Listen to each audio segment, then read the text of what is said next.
Brewers are going to the NLCS. What are you doing? Get out of here. Sorry about that. Sucker blue. I don't want to overreact. What was that? This is going to be a good year. Not too shabby. The best game ever. Hello and welcome to Hawks Recap. Game number 3 is officially written in the books. And the Blackhawks missed the extra point and fall to the Toronto Maple Leafs by a score of 7-6.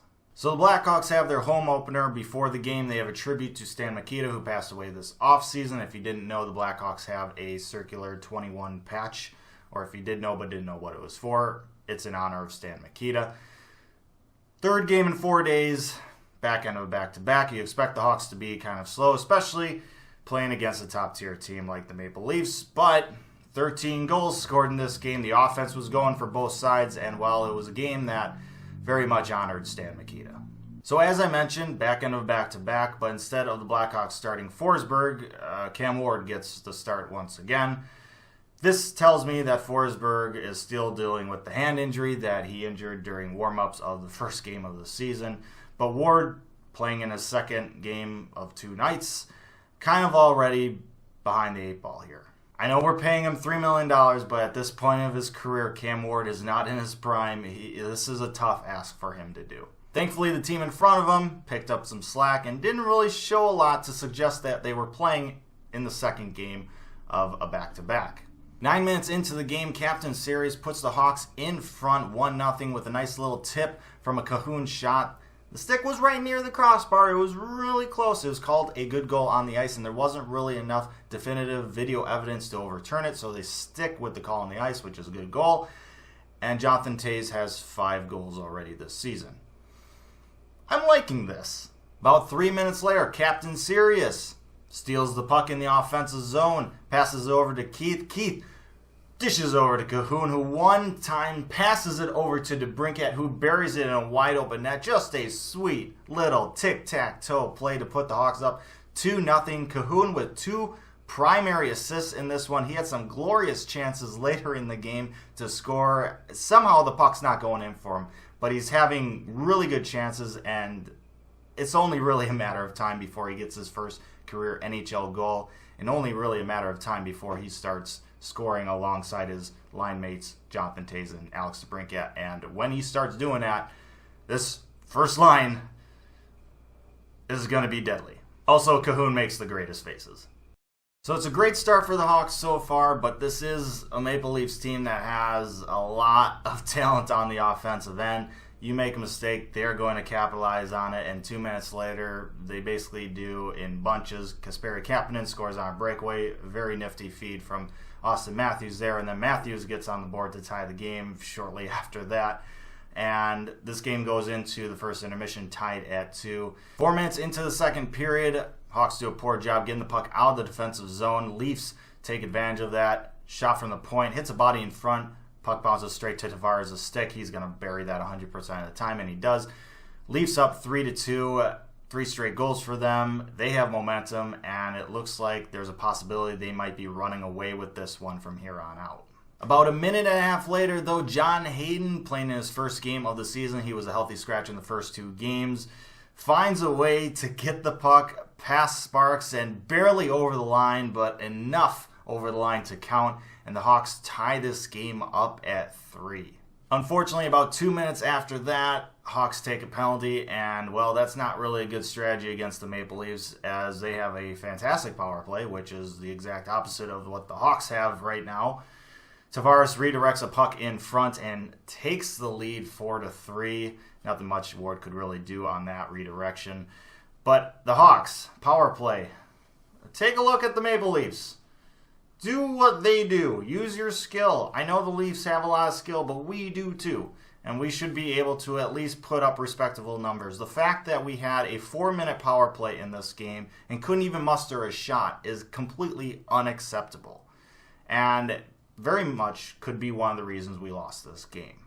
So the Leafs take a 4-3 lead into the third period, but 2 minutes into that final frame, the Blackhawks find a way to tie the game back up again with a shot from none other than Brandon Manning. Of course, naturally.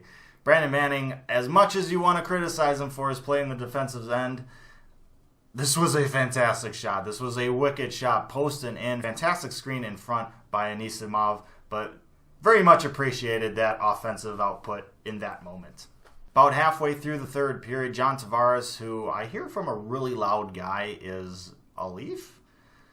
He knocks down a very saucy, chest-high saucer pass, regains control of the puck, and then just absolutely snipes it top shelf over Ward for his hat trick in this game and puts the Leafs up 5-4. Just a back and forth battle going on between these two teams, and you're just kind of wondering, do the Hawks really have enough in the tank here, enough offensive firepower? They should, but just flashbacks to last year and stuff, just do they have it in them to score another goal and tie this up? Well, I'm going to put my argument here for you, and that is Patrick Kane is a Hawk. Minute and a half left, Hawks with the empty net, 6 attackers, Patrick Kane with the puck, and he just 5-hole snipes it through Garrett Sparks, ties this game up. Oh, what a nice rebuttal there. This game looks to be heading into overtime for the third straight time for the Hawks. Unfortunately, about 20 seconds later, and a couple unfortunate bounces later, the puck finds Austin Matthews, who I hear from a really loud guy is also a Leaf. He gets the puck wide open in the slot, and, well, he just snipes it by Ward. Honestly, it doesn't even matter if Ward was there. You could put any goalie in that situation. Austin Matthews, he's an elite player. He's going to score that 9 times out of 10. You would be very, very lucky if your goalie, whoever that may be, stops that puck. So Austin Matthews, big clutch goal, shows some emotion afterwards, does the can't hear you crowd, Selly afterwards. Can't really blame him. I mean, it's showmanship, it's entertainment.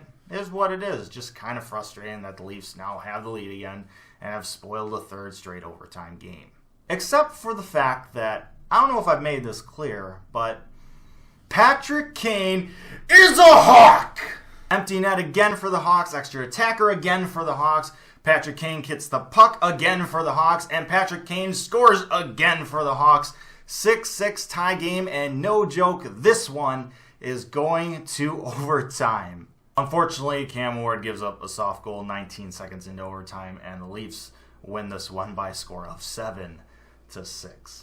So, elephant in the room, Hawks score 6 goals, and 6 goals should be enough to win in the NHL. However, Cam Ward gives up 7 goals.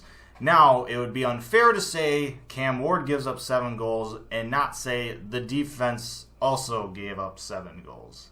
The defense just needs to start playing better. They need to be harder on the puck. They need to be able to get the puck out of the defensive zone and not turn the puck over and give offenses, especially potent offenses like the Leafs, second and third chances. You can harp on Cam Ward all you want. 14 goals in 3 games is not good.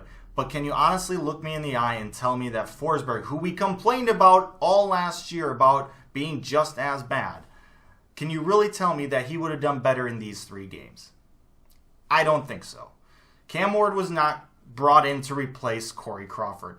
He's not in his prime anymore. He's on the latter pages of his career. He is a backup. He is not going to win you games. But he can make some big saves to keep you in them. And he's done that through these 3 games. And the fact of the matter is, the Hawks have given up. Cam Ward has given up 14 goals. And yet, the Blackhawks have gotten 5 out of a possible 6 points to start the season, 2-0-1. And 2 of those teams that they played, the Blues and the Leafs, are projected to be in the playoffs. I will take that every single time. So with that said, please remember, Patrick Kane is a Hawk. Jonathan Toews has 5 goals this season. He looks to be back to his normal self. And oh, by the way, the NHL assist leader is none other than 19-year-old rookie defenseman Henry Jokiharju. There is a lot to be optimistic about, even if the power play says otherwise. Thanks for watching this episode of Hawks Recap. Once again, I apologize for the last video being so makeshift. I was on the road, out of town. I just kind of had to do what I could do. I appreciate your patience with it. I appreciate you guys watching. Blackhawks played 3 games in 4 days. They will only play 2 games in the next 10 days. They're in Minnesota next. Let me know your thoughts down in the comments section below. Like, share, and subscribe. But most importantly, as always, stay safe, make good decisions, and I'll see you next time.